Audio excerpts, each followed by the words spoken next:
Hello everyone, welcome at this third video in my series on the South African Union coin.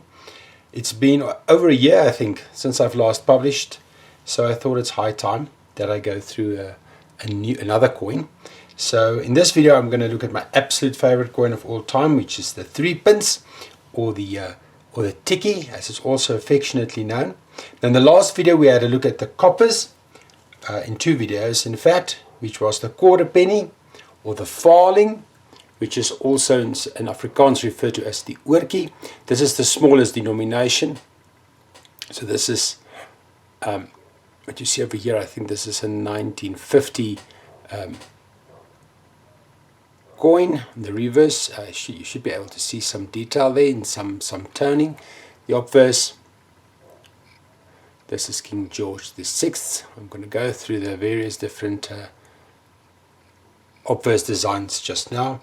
Then of course there was the half penny, or also known as the stuiver.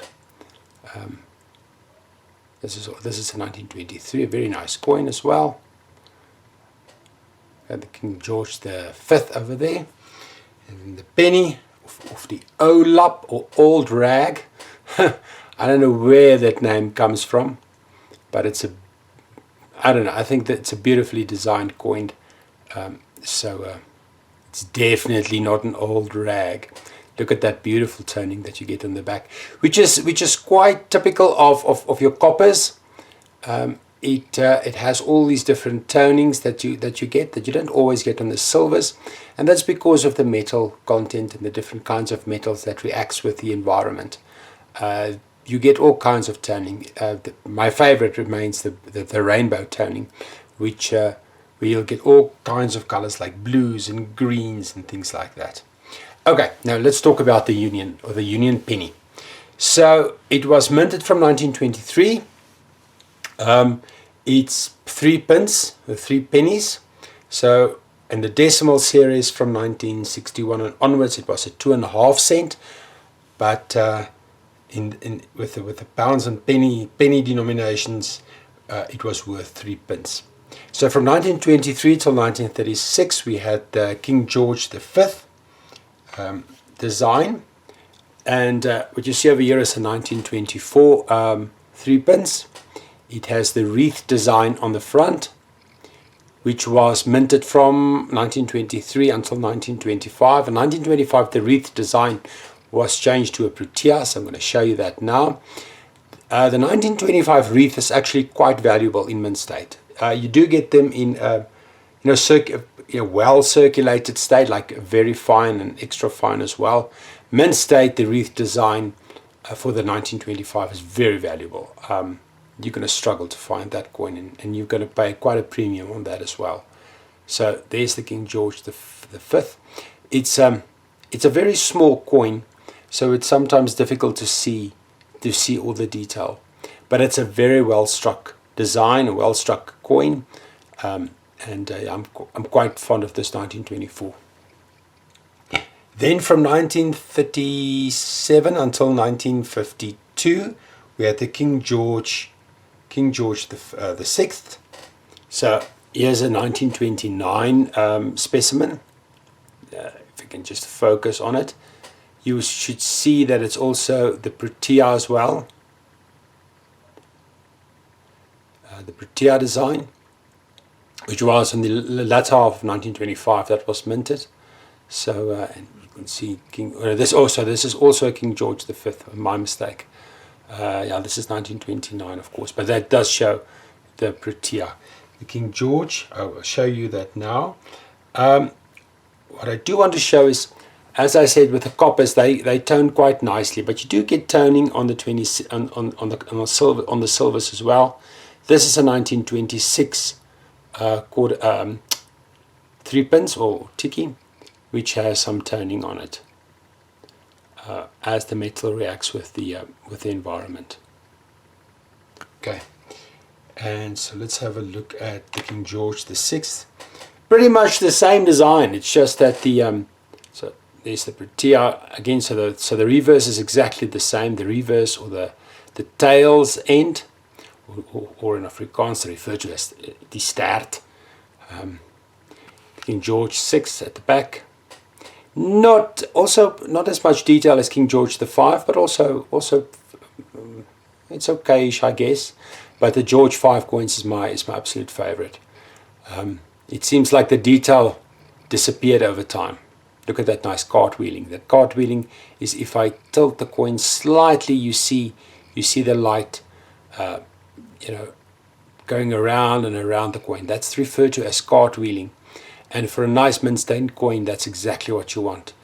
It's also one of the easiest features for me to distinguish between proof and business strike. Your proof coins don't do this. That cartwheeling is typically an effect of your business strikes. Then from 1952 until 1960, we had Queen Elizabeth. Now these coins, let me show you the last one that's ever minted. I've got a 1959 over here. This coin is particularly, this is just a very, very good coin. Do you see the cartwheeling again?